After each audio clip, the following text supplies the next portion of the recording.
orang yang kau cintai, yang kau sebut suami, ternyata adalah orang yang mengikat tanganmu, lalu mengambil nyawamu sendiri.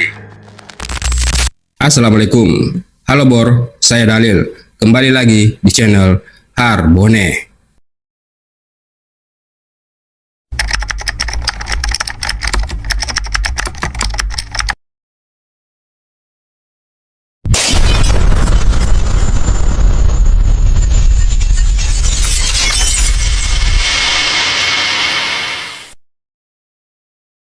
Di channel ini, saya akan menemani waktu santai kalian dengan membahas berbagai kisah dan cerita yang pernah terjadi atau bahkan pernah kalian alami.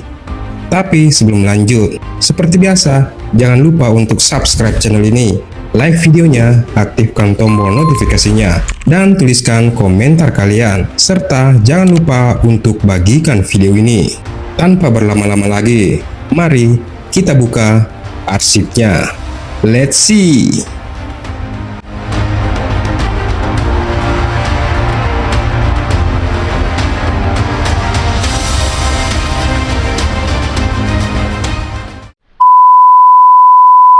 Perempuan ini hanya ingin hidup bahagia, tapi di balik pintu rumah, kematiannya sudah dirancang oleh orang yang seharusnya melindunginya. Pagi yang biasa, matahari terbit perlahan. Anak-anak masih tertidur, dan seorang ibu sedang menyiapkan sarapan seperti hari-hari sebelumnya. Tapi pagi itu, Minggu 1 Juni 2025, di sebuah rumah sederhana di perumahan Puri Anggrek, Kelurahan Teriti, Kecamatan Walantaka, Kota Serang. Keheningan tak biasa menyelimuti, pintu tertutup, tirai tak terbuka, dan tak ada aroma masakan pagi. Suasana pagi itu berubah mencekam. Seorang perempuan ditemukan tak bernyawa, dengan tangan terikat dan tubuh terbujur kaku di atas lantai rumahnya sendiri. Korban itu adalah Petri Sihombing, 35 tahun. Seorang istri, seorang ibu, dan seorang perempuan pekerja keras yang akhirnya meregang nyawa dengan cara mengenaskan. Pihak kepolisian yang melakukan penyelidikan menduga ini adalah kasus perampokan karena beberapa barang berharga berupa emas telah hilang dan kondisi pintu belakang rumah telah dirusak. Namun, dugaan itu terbantahkan saat anak korban yang berusia 7 tahun memberikan keterangan mengejutkan dan menjadi saksi kunci bagi pihak penyidik untuk mengungkap kasus yang penuh dengan drama dan skenario. Kesaksian anak korban yang menyaksikan langsung tragedi pembunuhan itu yang dilakukan oleh ayahnya sendiri. Wadison Pasaribu, sosok algojo eksekutor yang seharusnya melindungi keluarga, yang seharusnya menjadi kepercayaan, yang tidur di sampingnya setiap malam, yang bersumpah setia di atas altar, dan yang menjadi ayah dari anak-anaknya. Lantas, apa motif pelaku membunuh istrinya sendiri dan membuat rekayasa untuk menghindari hukum? Mari kita dengarkan kisahnya.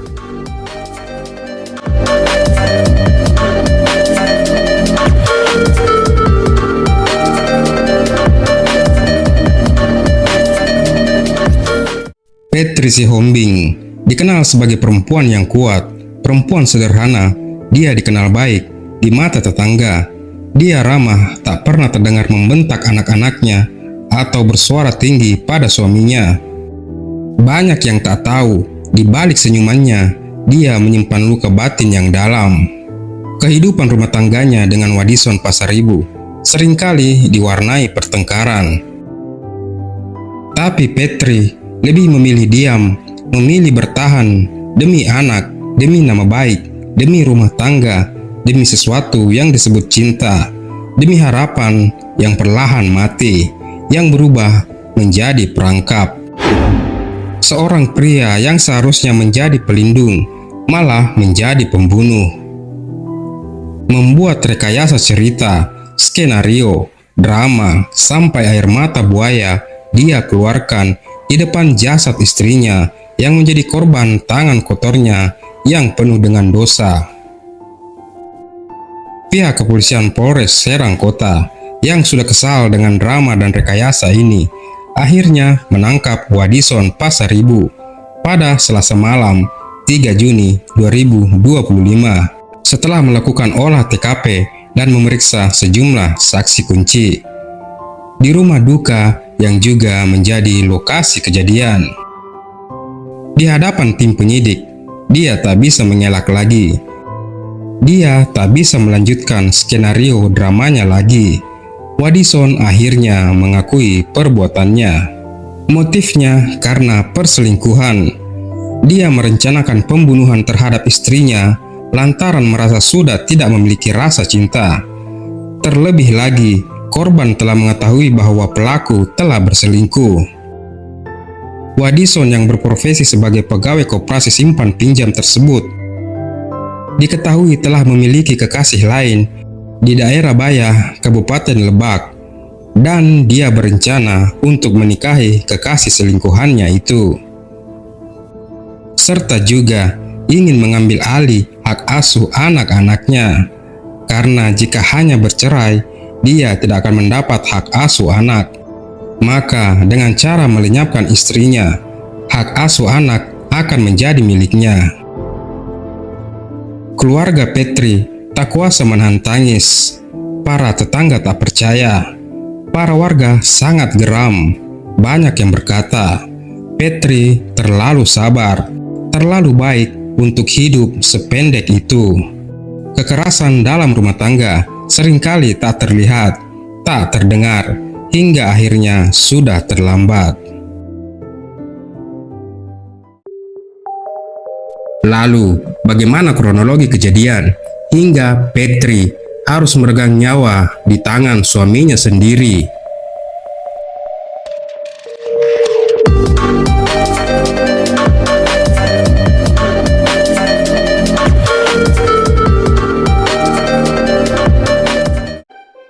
Malam mencekam itu terjadi pada Minggu 1 Juni 2025.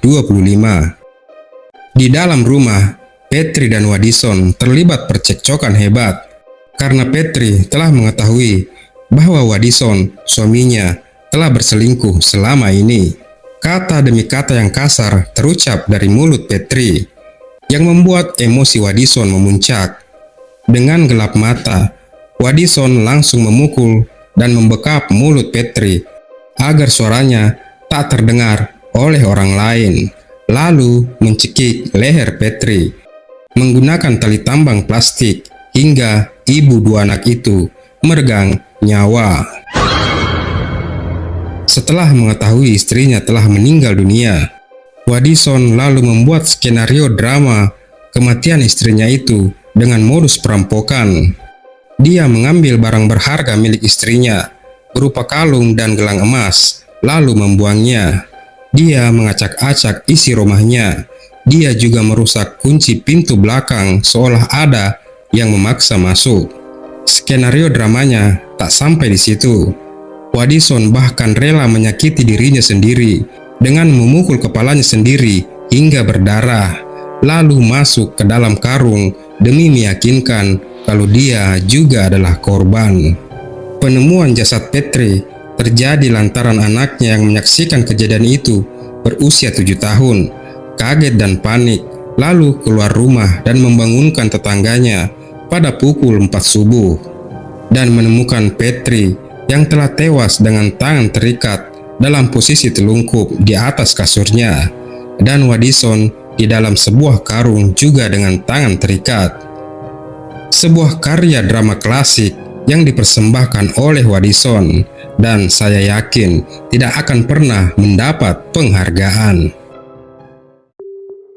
Apakah hukuman maksimal dapat diterima oleh Wadison, sang algojo eksekutor, istrinya sendiri?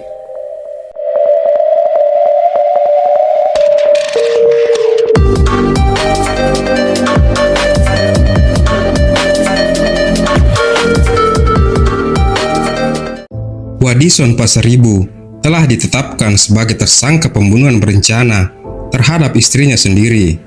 Dan Kapolresta Serang Kota mengatakan, Wadison akan dijerat dengan pasal 338 KUHP tentang pembunuhan biasa, junto pasal 340 KUHP tentang pembunuhan berencana. Dia menghadapi ancaman pidana sangat berat, penjara maksimal 20 tahun, penjara seumur hidup, atau bahkan hukuman mati. Di acara pemakaman, dia terlihat menangis histeris. Polisi dan keluarga menganggap bahwa air matanya hanyalah sandiwara dan bagian dari penutupan kasus. Saat ini, proses hukum masih berjalan, tapi masyarakat sudah menjatuhkan vonis di hati mereka. Wadison adalah pembunuh, bukan hanya pembunuh Petri, tapi juga pembunuh harapan dan masa depan sebuah keluarga.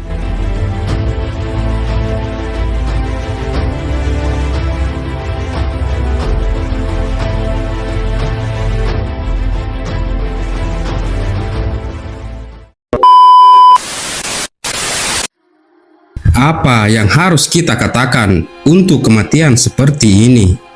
Bagaimana menjelaskan kepada anak-anak Petri bahwa sosok yang mereka panggil ayah adalah alasan kenapa mereka kini tidak bisa memanggil ibu?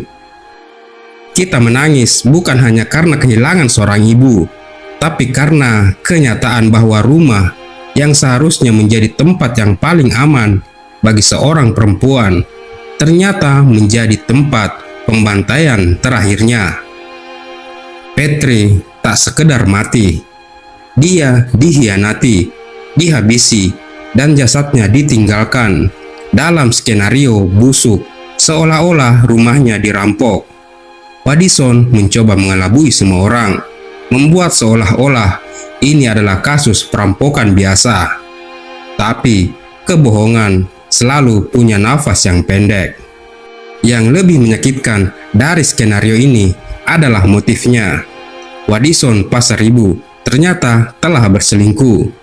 Bukan hanya bermain api di belakang istrinya, tapi juga telah merancang masa depan dengan perempuan lain yang dia rencanakan ingin menikahinya. Dan untuk itu, dia ingin menghapus Petri dari hidupnya secara harfiah.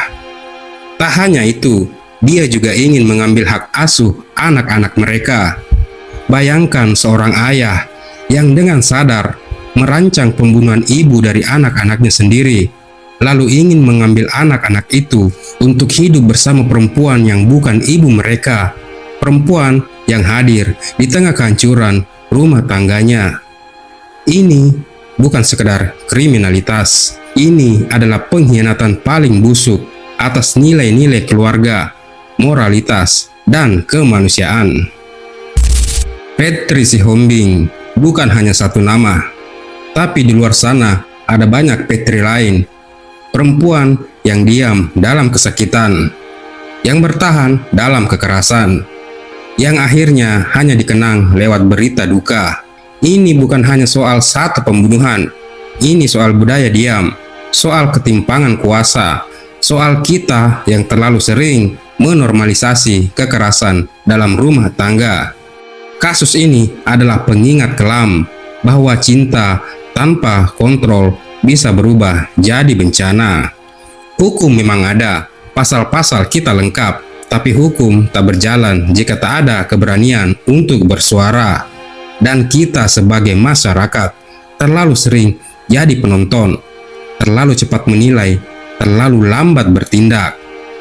Petri adalah simbol dari ribuan perempuan yang mati dalam sunyi, yang berdoa agar suaminya berubah, yang memeluk anaknya sambil menahan air mata, yang berharap sampai nafas terakhirnya dicabut paksa.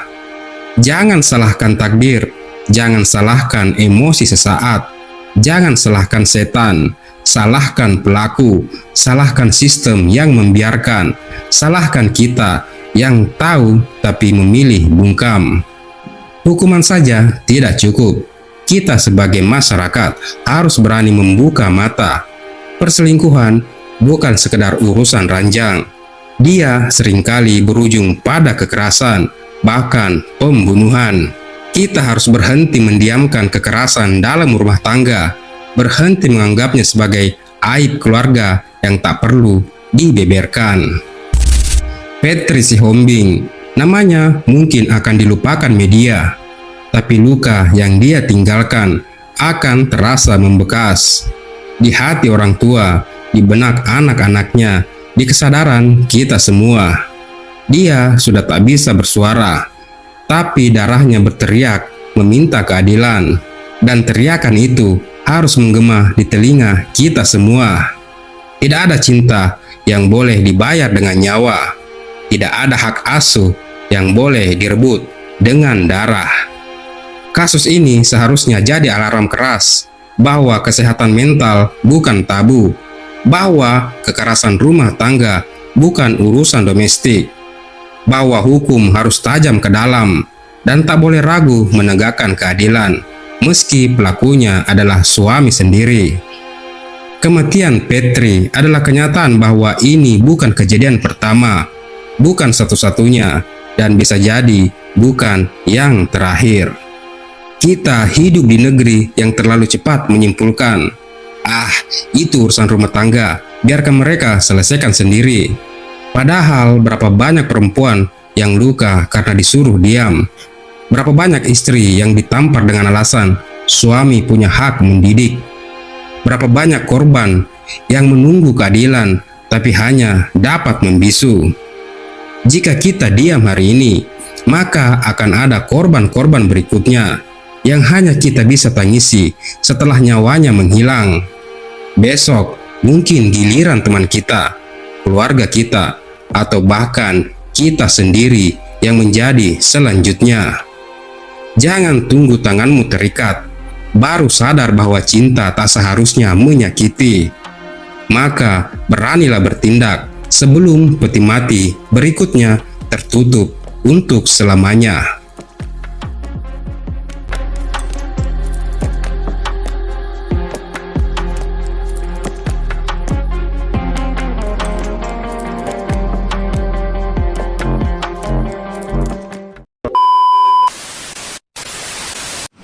Itulah salah satu arsip yang telah kita bahas kali ini.